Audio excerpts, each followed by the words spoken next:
Hi, my name's Dee, your professor of woo-woo, and welcome to Sunchild Tarot. Now, I have a very special guest with me today. This is Michelle from Michelle's Midheaven. Say hi, Michelle. Hi, Dee. Hi, everyone.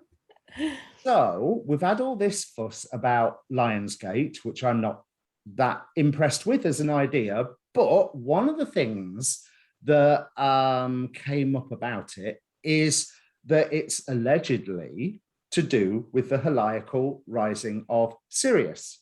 Also, the heliacal rising of Sirius over one of the Egyptian pyramids in ancient Egypt, which also makes no sense to me if it's still supposed to be happening today because precession of the equinoxes. But moving on, that got me looking into what heliacal rising is, and I found a most wonderful lecture online by Michelle here. So I've invited Michelle onto the channel to tell us all about heliacal rising, because we've just had one and we've got another one coming up in the transit sky as well, are we not?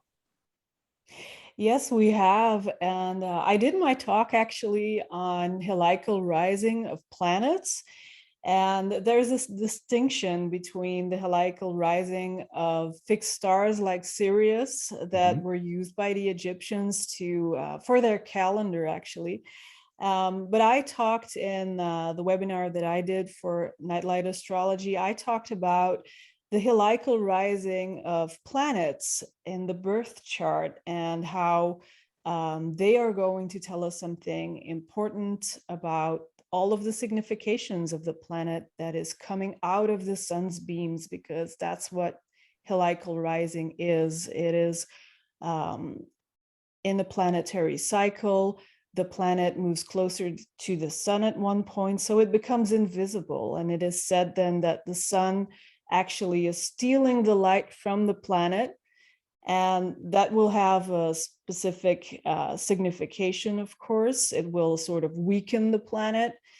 But my talk was on the moment that the planet escapes the beams of the sun again. So it's coming out of the destructive sun rays, and when it appears again, we will see it having its first visibility again in the sky in the morning or in the evening, and that will have some special significations. And maybe I can illustrate this if I can share the screen, and I could illustrate what I'm talking about, actually.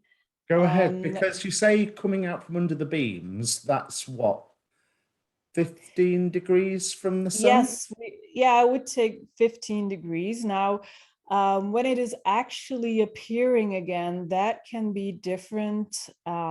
We can have like sometimes a planet really appears in the sky when it's only about 10 degrees away from the sun.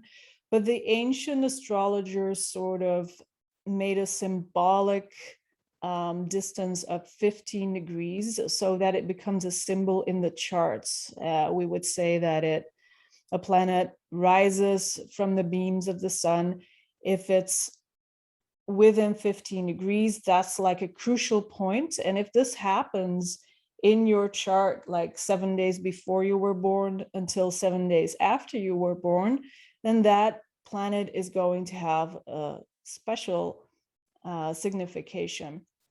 And so I it's pull up a this. week either way of birth. Yes, yeah, within a week of birth. Yeah.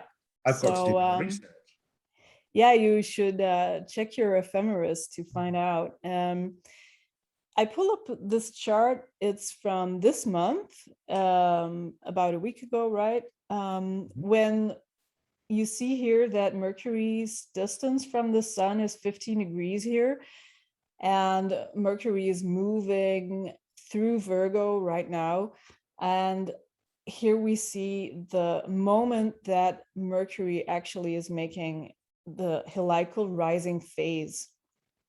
It becomes visible again, and that will sort of highlight Mercury's significations, which is pretty good in this case because Mercury is very well placed in Virgo. And so this will be very positive. And on the same, so Mercury and Mars are together in Virgo right now in the sky. But since Mars is going a little bit slower. We see that the sun is going to catch up with Mars. And so Mars is going to disappear under the beams of the sun, which is also significant, of course. That's where it happens. Oh, it happened a couple of days ago, actually.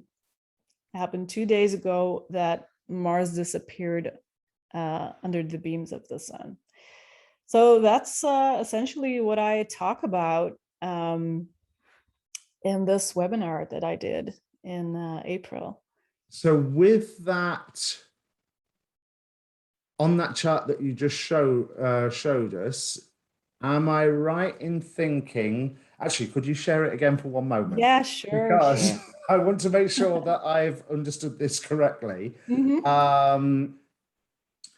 So with Mercury being further to the left of the sun, that means that the sun will disappear under the horizon first. So Mercury here will be an evening star. That's but if right. the sun is catching up with Mars, when Mars gets to its next heliacal rising bit, it's going to be a morning star. That's right. Yeah. Really good. Could you Yeah. animate the chart for 24 hours? Just so that we can show how the sun disappears under that vertical line of the ascendant-descendant line. Sure. Oh, I'm doing days. I need hours. Yeah. So here we go. This is what I learned from your, and I think this is everything that I've retained in the first pass through. Mm-hmm. The link to Michelle's workshop, by the way, will be below in the description. And I really advise putting some time aside for it. But also, I must admit, I hovered so much over the pause button and, and skip back a little bit just to make sure I'd got it all in my head. So, and still made notes that. Oh, thank you. Yeah, but you're doing great. I mean, it shows that you know what you're talking about. Yeah, here we see the sun just under the horizon, and this would mean that, well, we would all see Venus, and oh, this is tomorrow, so we would all see Venus, Mercury, and Mars. Well, Mars maybe is too close already, but we should see Mercury and Venus above the western horizon just as the sun sets. And Mars would have just disappeared right now. So, yeah. Right. And so then in however many days it takes, Mars would be appear as a morning star, wouldn't it? That's right. You see, the sun is catching up. If I forward this by the day, the sun is slowly catching up 1 degree a day with Mars, while Mars is also moving forward, of course. So it's going to take a little longer. And here we go. They're almost together. And this means this is where the conjunction happens. They're both in the 15th degree. And now we have to let the sun pass Mars for over 15 degrees so that Mars will make its heliacal rising. Yeah. Put it a little back anyway, around this time. And I'll forward this by the hour so you can see that Mars will be the first to rise. And this is, in November. It's the end of November. I was going to say that's quite a way away. That's taking longer than I thought it would. Oh yeah, it takes quite a while now. For Mercury, planets like Mercury will have its heliacal rising like 6 times a year because it's turning retrograde about 3 times a year normally. So in this case, with Mars being a much slower planet, and the cycle of Mars is about 2 years. So this will start a new Mars cycle that will last for 2 years. And so that's an important moment, actually. And we could look at, for mundane astrology, for example, we could look at when the exact heliacal rising happens and what does the chart look like for certain locations. And we could make predictions based on that. what is this Mars cycle going to look like for the coming 2 years. So because it's probably very significant. So you're saying that the cycle starts not at the conjunction, but at the heliacal rising? Well, the conjunction is also important because that is when the actual cycle begins. Right. But the point is that the heliacal rising phase is about visibility, right? So that is when the planet actually shows itself and is going to show something of itself for the first time in the new cycle. So that is also a pivotal point that we can sort of see what it's an omen, and it's going to tell us a little bit about what it's going to bring together, of course, with the actual conjunction between the Sun and Mars, I would say. So looking at this for November, because I mean, as you know, astrologically, we've had such a quiet year, not much go on.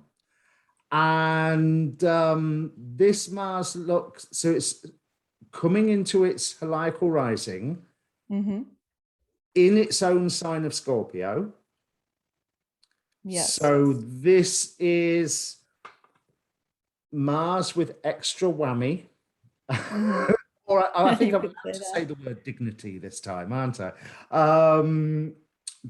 So this is going to be a powerful Mars that is coming up when this happens. So Monday, what sort of significations would be associated with heliacal rising of Mars then? I mean, just asking for a friend. Well, in general, we could say that Martian things would be very strong, which is Martian things like conflict, right? Competition also.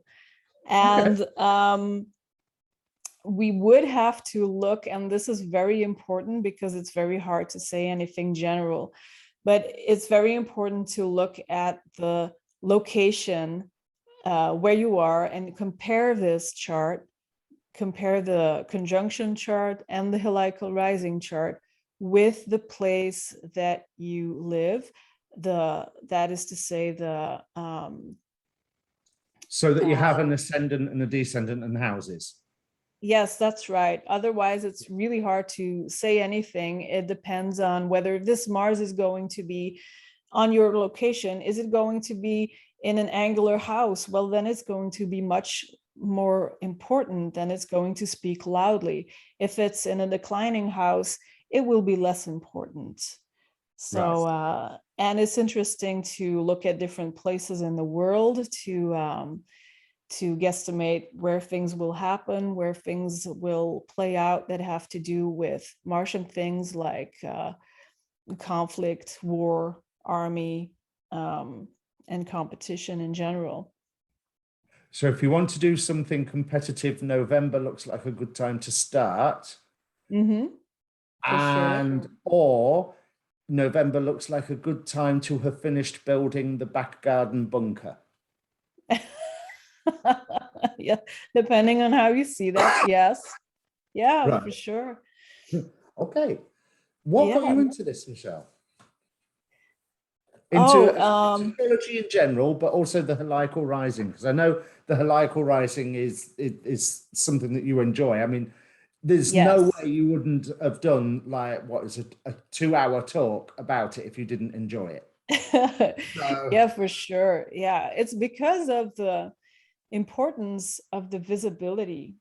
That is something that has fascinated me for a long time, because it sort of steers us back to how we experience our life in this world by observing the stars. It goes right back to that origin, you could say, where you can see what is surrounding you, and not only the stars, but everything, actually, that everything that we see, we can see as omens, and we can see it as symbolism, symbols that we can try and understand. And how do they speak to us? What are they saying? Because usually what is happening in reality is not really what we think it is. That's sort of where I come from. I come from a place where I realized that, hey, I don't know anything actually. It's like that was Socrates' most important lesson, that we don't know anything. But there are signs, and there is this urge, or this natural urge of human beings, to reconnect with what we feel is missing. And this heliacal rising thing, that is all about visibility and the omens that we see in the sky. What are they telling us about our existence on this planet? So that is what fascinates me, because if you actually go out there and start doing it and start looking at the sky, then things will start to happen. And there are a lot of people who don't even like to watch the moon anymore and the stars. But if you do that, and if you take your time, I feel that it's very enriching, and it points back to that experience where you can be a part of the whole and the bigger meaning and all of that. So, and that is, of course, also why I got into astrology. It has always spoken to me, even though when I was young, which was in the 14th century or something, there wasn't as much information lying around, about astrology. So I got into modern astrology first, like so many of us did. And just later on, I discovered Hellenistic astrology, and that was amazing, because that's when all the pieces of the puzzle came together, and it just made so much more sense, because it's a very intelligent system of concepts and techniques with a beautiful philosophy. And I learn more about this each day, but it's endlessly fascinating to me. So. Well, I must admit, since I've started looking into this, there's always more, and that sense of not knowing anything. There's so many things I want to ask you about from those few sentences that you said. First, the act of looking at the stars, you will notice things happening. Now, is that because you are, would you say, attuning yourself to the symbolism of the sky, or developing a symbolic an awareness of symbolic themes that are running through, and by looking at the sky, the sky directs your attention to something that is already going on? Or is there an element of, if you build it, they will come, and you are inviting these experiences by the very act? Is there a difference between any of those three things?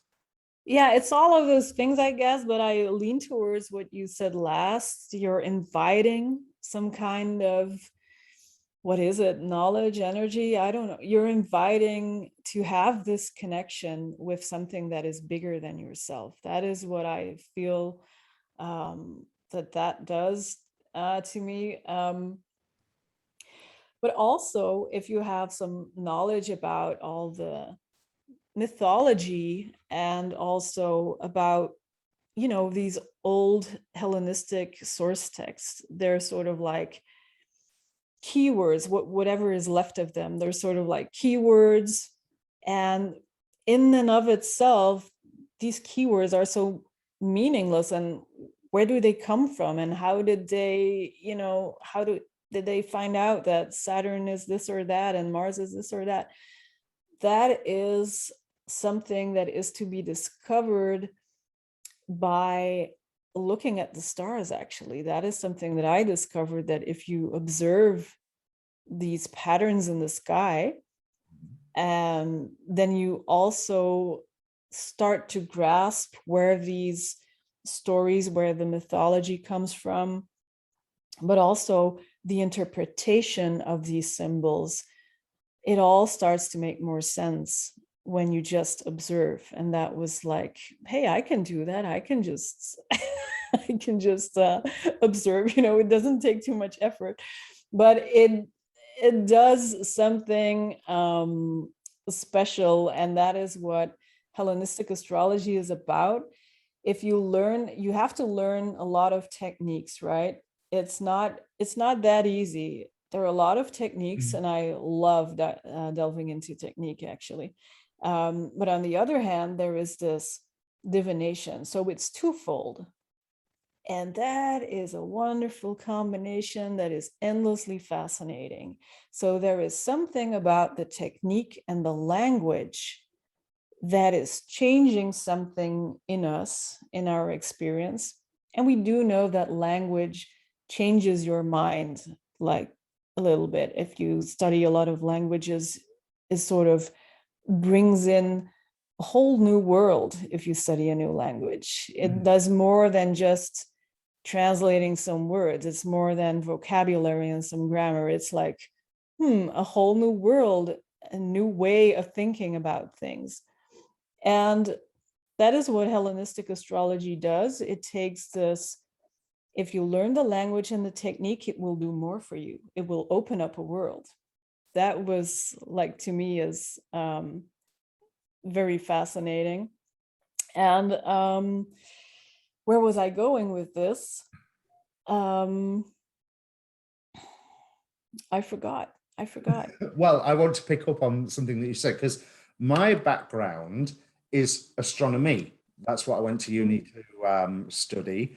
But I'd always had a passion for mythology and symbolism, and I'd always read the tarot from an early age as well. So astrology for me is perfect, because when you say about techniques, you were saying earlier about how you like being able to boil things down to an essential simplicity, that Yeah. less is more thing, Yes. which Hellenistic astrology offers. Now, there's an element of me which is completely the other way. Give me techniques, give me more techniques, give me Oh, more yeah. maths, please. Give me all the twiddly bits. I want all the twiddly bits. I want every single bell and whistle that I can find to put onto this chart, you know. Oh, yeah. It's tempting. It's so tempting to do that. Yes, I'm tempted also to just find out more techniques, for sure. But that is a mind thing, right? That is the mind doing its old habits, just repeating old habits and thinking that we can make sense of the world with our mind alone if I just know enough. And it's a sort of, that is a really strong desire. It's a strong desire that I have to know no matter what. I would give a lot just to know. And in itself, that is a desire that sort of entangles you into with the material world. And I got to be careful that not becomes an obsession or something, because it's a sort of desire, like having a desire for sweet foods and all of that. So it's not necessarily a good thing to have that. But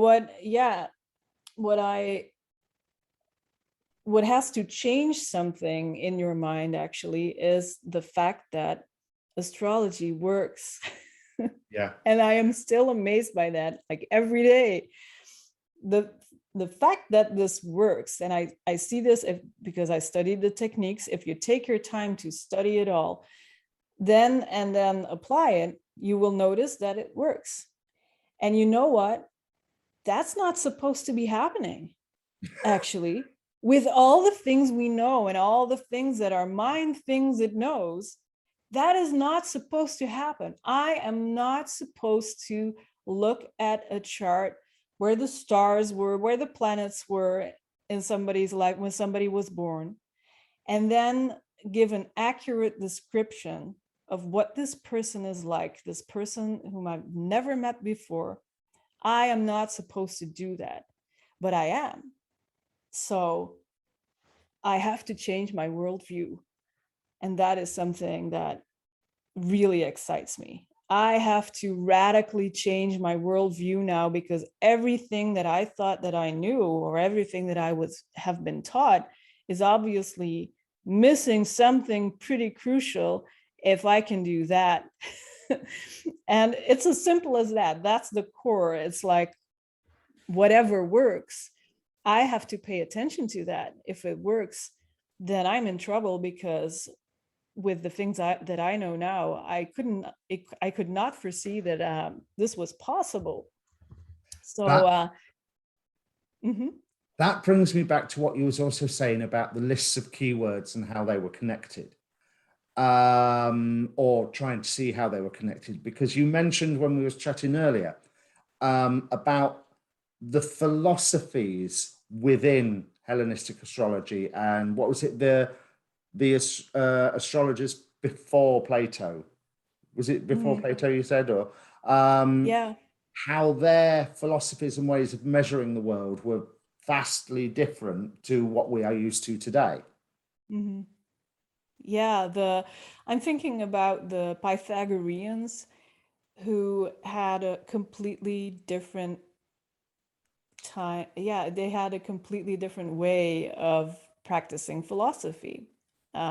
Philosophy now is actually sort of reiterating what others have said and combining ideas and maybe having some new ideas. It's all very much in the mind. But the Pythagoreans were very fascinating, because they would actually, it seems like they would actually just walk around and look at things, observe things. Sight visibility was so important for them, because knowledge was completely different than we understand it now. The ancient Greeks understood knowledge as when you know something, when you get something, there is actually some kind of thing, structure, pattern, or form that is already inside of you.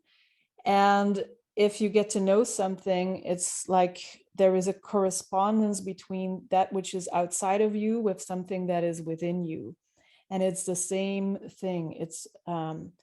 It's revealing something that is the same, but that escapes our awareness. And that is by just looking at things. You will understand things if you just observe them. And that was like, that is a completely different way of looking at the world, of course. That is beautiful, because, and I'll tell you why, because that was not what I was expecting.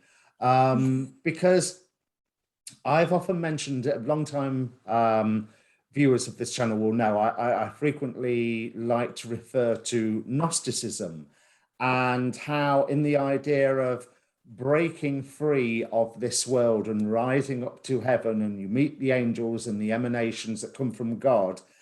And rather than just losing all individuality and joining with the Godhead, you look at the angels and they look at you, and they see themselves in you and you see yourself in them.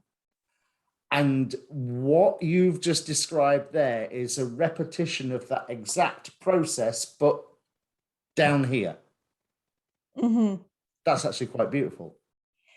Well, what we do, if as the more we do down here what is done up there, the better we are getting connected. We are doing these kinds of rituals to make us remember what we already know somewhere in our soul. So yeah, that's a mirroring of what happens there. And that is what theurgy is about, what Iamblichus and others were talking about.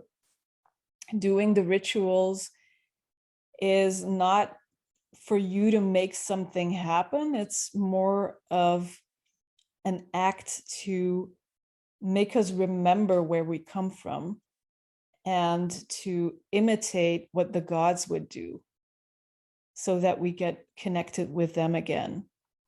So yeah, I like that with the angels.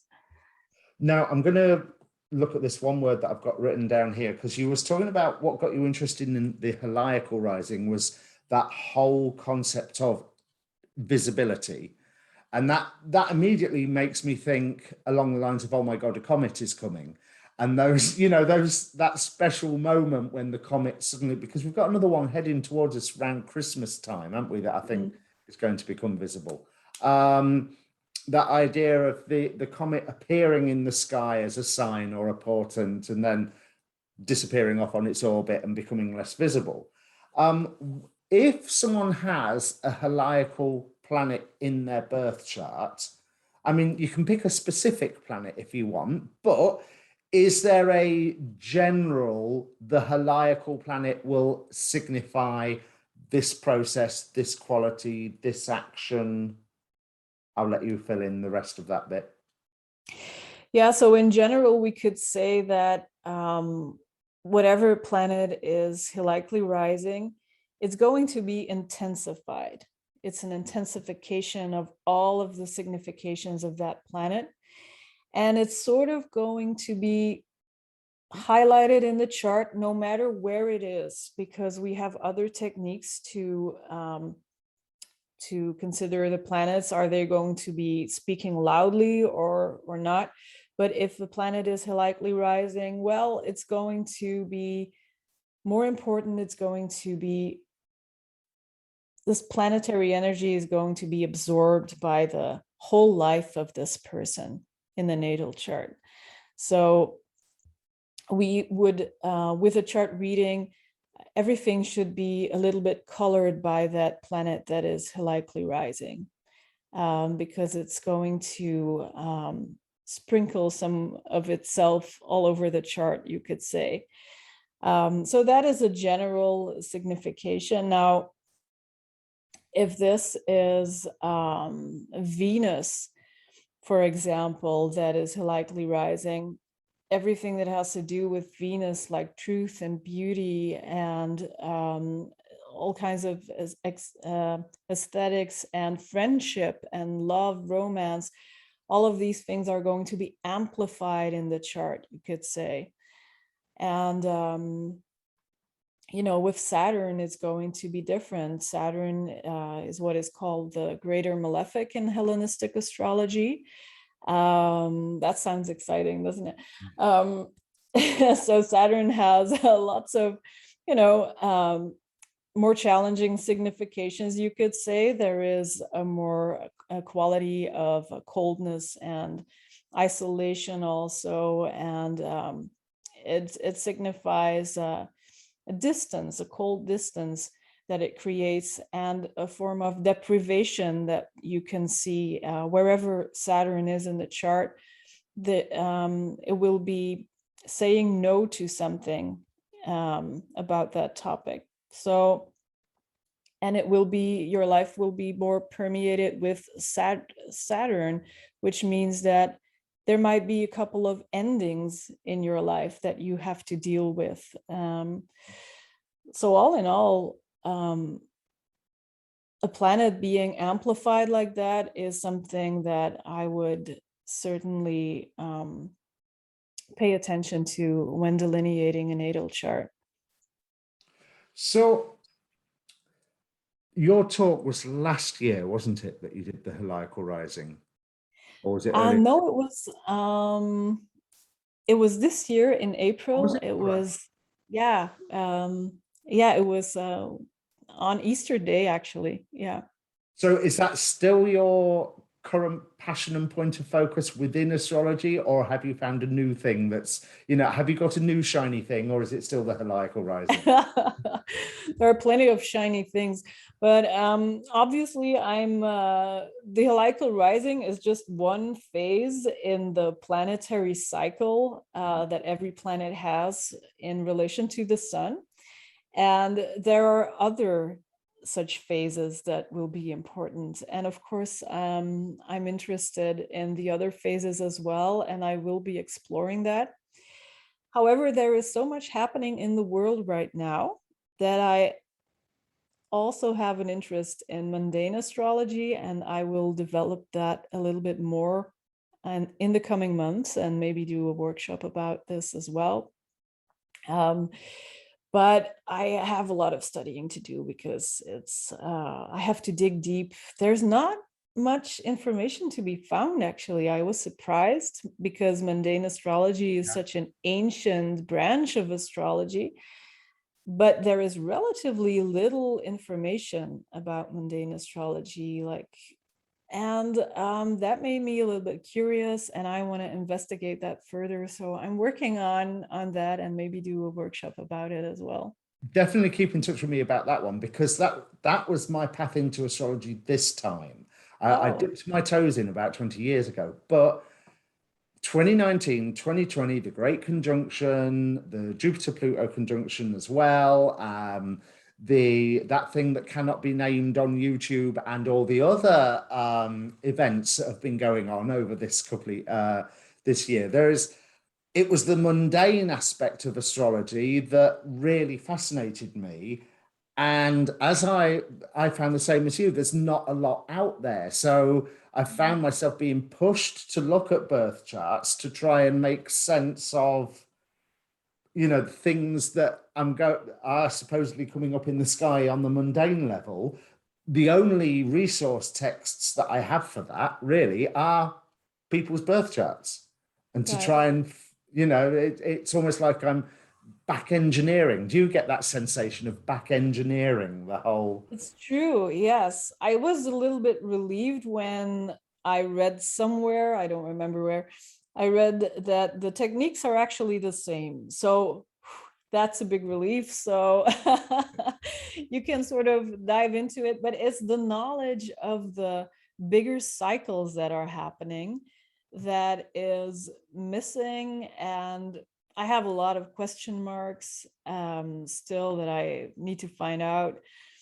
But it is incredibly interesting, and I think it will be helpful to make more accurate predictions. You Mhm. know, if you can make accurate predictions, then you're better prepared for whatever will come. And I think with what happened this year, last year, I think we could say that we can no longer close our eyes for predictions. Like some modern astrologers still don't want to make predictions. They say, oh, it's just, a bunch of possibilities and potentialities, and we cannot make accurate predictions. I don't believe that. I think we can. And I'm very motivated to do better at predictions and to really find out um, how we can. It's obvious that the cycles um, do a lot of, are huge omens that are there for us to explore. And so we cannot close our eyes for it and just pretend that they're not there. I think they're here to help us to navigate through this weird life that we have. That just brings me perfect to the point, because what you were saying about, because I can see both sides. I totally agree with you, but I can see that modern astrology. I mean, because after all, I'm supposed to be one, but I can see the modern astrologers' point of view of it's all potentialities. It all and as I referred to, like when I was chatting with Spencer last week in a chaos magic text called Liber Chaos, it says there is nothing but the present, the now, which any self-respecting New Ager or metaphysicist will say there is only the now. Um, and that is like a collapse of probability waves from the near past and the near future. Now, going for the astrology side of things, which, as I said, Peter Carroll doesn't. He disses astrology in his next paragraph from the bit I'm quoting. But if you can see these potentialities and possibilities approaching, it's useful to have been able to build a structure that enables you to go out like the guy out of the Little Britain comedy show. I want that one. And whether it's doing a Saturn ritual or working with your Jupiterian energies or what have you, that will help you bring closer to that one, whatever that one is. And then you just hope that that one is exactly what you was hoping it was. Mm-hmm. Mm-hmm. Because let's face it, they can all be a little double-edged, can't they? and that's interesting, because that makes me think of Vedic astrology or Jyotish astrology. Where it is said that you could, if you see these configurations coming and you say, you can sort of fill them in yourselves, or do your best to fill those promises, to fill these in yourselves with the knowledge that you have. That is also true. It doesn't exclude the possibility that we could make predictions like the Great Conjunction. It stands for something. There are so many minute techniques that can tell us more precisely what is going to happen, actually. So I believe both. And I believe that the universe and fate, determinism or free will, that is all our little minds trying to grasp something that is completely ineffable and mysterious. And I think that the universe is much more mysterious than what we can ever think about it or say about it.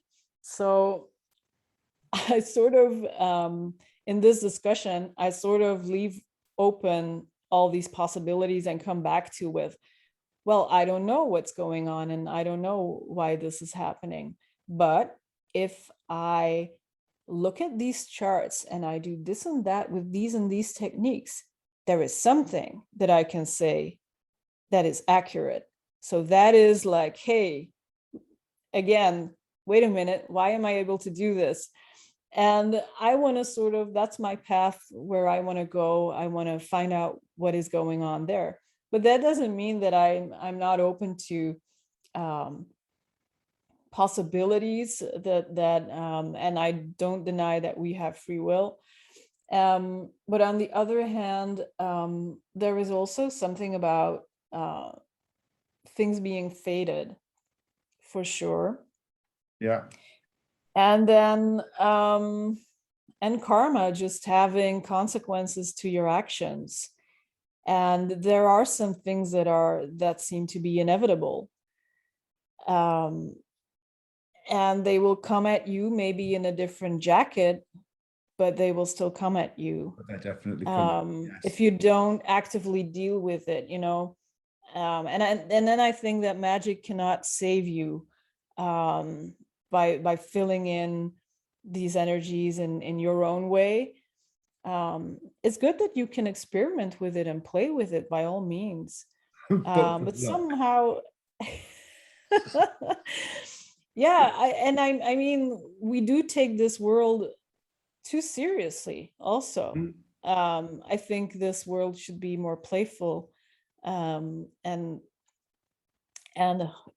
hear me saying that I'm a pretty serious person, but some moments in my life have showed me that this world is much more playful than I thought, and so we should enjoy this experience also. And I forget about that, and lots of people do probably. And where was I going with this? About not being able to change what is coming. Now, on the other hand, in horary astrology, we do see that sometimes the chart gives a warning rather than telling us, oh, here's what's going to happen. Sometimes it is really like a language, and the chart or the oracle really talks back to you. And it's basically just giving you what you need to hear right now. It's not really telling you what it is that is going to happen. It's going to tell you what you need to hear. The point of prophecy is the ability to change it. There's, I mean, we don't want to be existing under the Cassandra syndrome of getting it right but never being believed and just watching everything crumble. The whole point of being able to divine the various futures that are in front of you is to hopefully avoid the bad ones and get on to the good ones. Otherwise, it's pointless. Yeah. Yeah, it can be pointless though. It can be pointless. It can be just, this can be Oh, just you're really a big joke, like just poking you, like, ha ha, I made you learn all this stuff and look what happens. I'm also open to that. you know, this. Well, I still want to focus on that point that you said, is that the world can be a lot more playful than what we realize, because I think it's a beautiful place to wrap things up, because we've been talking for ages now. Oh, I'd like you to come back on the channel, especially when you've got that workshop up and running, if you want to come and tell us all about it, and hopefully, great. give it a good bit of promo. In the meantime, Michelle's Midheaven is your website. That's right. Yep. So we'll put the link down in the description below. What services do you offer, Michelle?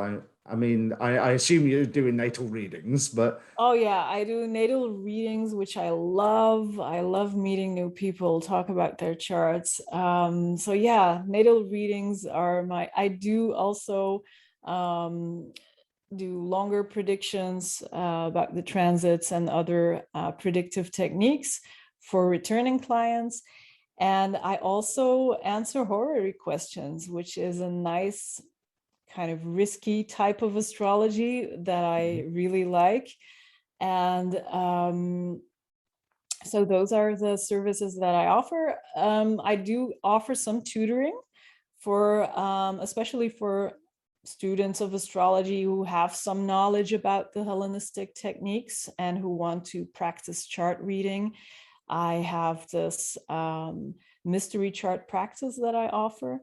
And so I just give an anonymous chart, and they sort of, the student delineates it, I guide them through it, and then I reveal whose chart it is. And it's sort of a fun thing to do for students who want to grow their confidence in reading charts. yeah, well, I've gone through it myself, haven't I, with you? So it's also, if you don't know much about astrology, as I always say to my viewers, I am not an astrologer yet.